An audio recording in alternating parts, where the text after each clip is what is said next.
everyone, from the sports desk inside Cave City High School's television studios. I'm Philip Landers with the Cave City Sports Roundup. I'm joined today by Cave City head football coach John Bradley. Coach, thanks for giving us some time today. Yes, sir. We're going to talk football today. We're just about ready to start our 8th season of high school football here at Cave City, and this entire edition of Sports Roundup will be devoted to football, as we're going to bring you a show every week, and we hope you tune in here on Cave City Cable Channel 6. So, Coach Bradley, as we just said, it's our 8th year of high school football. It's hard to believe this many years have passed. Just yesterday, we were down at Conway, it seems like, playing Jonesboro Westside, first game ever. I know it's been a long 8 years, but it's gone really fast, if that makes any sense. We've had a lot of ups and downs.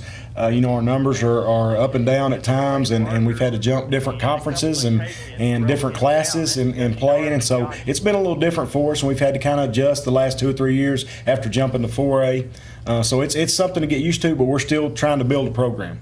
That's a great point. Looking ahead, if we do that right off the bat, for the first time, we won't have to change conferences next year, so that's got to be a plus to know who you're going to play, having played them before. Oh yeah, it's a big plus for us. One of the things that we've had is when we started out in AAA and we were in that conference kind of in the central part of the state, we played a lot of those teams, and then you get used to what they're going to do and how they're going to play you, and then in 2 years you change and you got a whole new conference of teams to get used to, and then we got used to those teams, and then we jumped to 4A, and now it's a whole new set of teams to get used to, and so being able to stay in the same conference for 2 cycles is a big deal for us. Excellent. Now, we did have a scrimmage.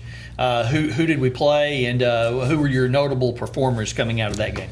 We played Mountain View, which is a team we scrimmaged last year. Mountain View got a lot better through their season last year, and they think they are going to be pretty good this year, and they are definitely improved from what they were last year.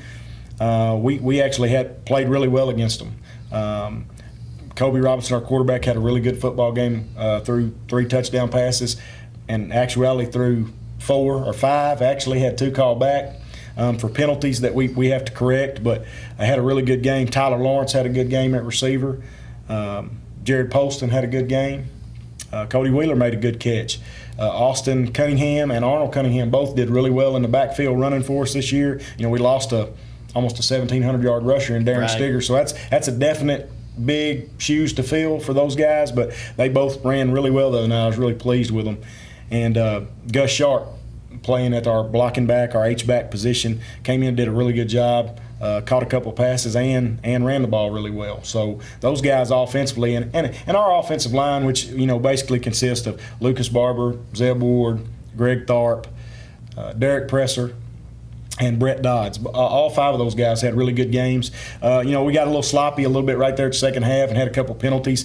But they, we've watched that on film, and they know what we need to correct, and I expect us to be a lot better between now and the next ball game. That is going to do it for our first edition of the Cave City Caveman Sports Roundup here from the television studios inside Cave City High School. Next week, we're going to have lots of sports for you. We'll have head coach Crystal Bradley to talk volleyball, Coach Jamie King to talk golf, and Coach Nikki Amos to talk tennis, and we'll be joined one more time by Coach Bradley. That's next week on the Sports Roundup. I'm Philip Landers. It's Coach Bradley. Thanks for watching.